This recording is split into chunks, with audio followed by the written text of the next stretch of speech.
Hello friend, welcome to my channel. আমি doctor Chandrakant. আজ আপনাদের ফ্রোজেন শোল্ডার বা হিমায়িত কাঁধ, ফ্রোজেন শোল্ডার হলে কি কি ট্রিটমেন্ট হয়, কিভাবে এটা নিরাময় সম্ভব, আজকে সে বিষয়ে আলোচনা করবো। চ্যানেল নতুন, চ্যানেল সাবস্ক্রাইব করবেন। চলুন শুরু করে যাক। তো ফ্রোজেন শোল্ডার হলে যদি ফ্রোজেন শোল্ডার হয় তাহলে প্রথম যে ট্রিটমেন্ট সেটা হচ্ছে ফিজিওথেরাপি। একজন বিশেষজ্ঞ ফিজিওথেরাপিস্ট দ্বারা প্রপার এক্সারসাইজ করলে এটা কিন্তু ভালো হয়ে যায়। এরপর হচ্ছে মেডিকেশন, অর্থাৎ ব্যথা এবং প্রদাহ কমানোর জন্য চিকিৎসকের পরামর্শে কিছু মেডিসিন খেতে পারেন, তবে সেটা সীমিত। তবে ফিজিওথেরাপি এবং মেডিসিনে যদি কাজ না হয় তাহলে অর্থোপেডিক ডাক্তাররা কর্টিকোস্টেরয়েড ইঞ্জেকশন দেয়।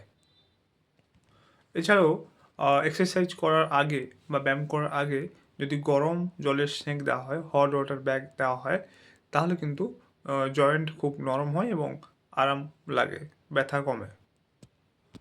এছাড়াও দীর্ঘ সময় ধরে যদি কোনো উন্নতি না হয়, কোনো একদম সলিউশন না হয়, তাহলে কিন্তু সার্জারি করা হয়। সেটা হচ্ছে আর্থ্রোস্কোপিক সার্জারি করা হয়। কি কি নিয়ম মানতে হবে সেটা হচ্ছে কাঁধের উপর অতিরিক্ত চাপ নেওয়া থেকে বিরত থাকতে হবে, অর্থাৎ কাঁধের উপর বেশি চাপ নেবেন না। ব্যথাযুক্ত ব্যায়াম বা মুভমেন্ট চালু রাখতে হবে, তবে জোর করে ব্যথা বাড়িয়ে নয়।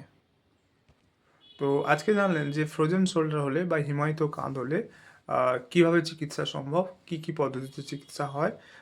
ফ্রোজেন শোল্ডার হলে যে সমস্ত সমস্যাগুলো হয় সেটা হচ্ছে শোল্ডার জয়েন্টে পেন থাকবে, কাঁধে পেন থাকবে এবং হাত তুলতে অসুবিধা হবে, হাত উপরে উঠবে না, এবং দৈনন্দিন কাজ করতে অসুবিধা হবে।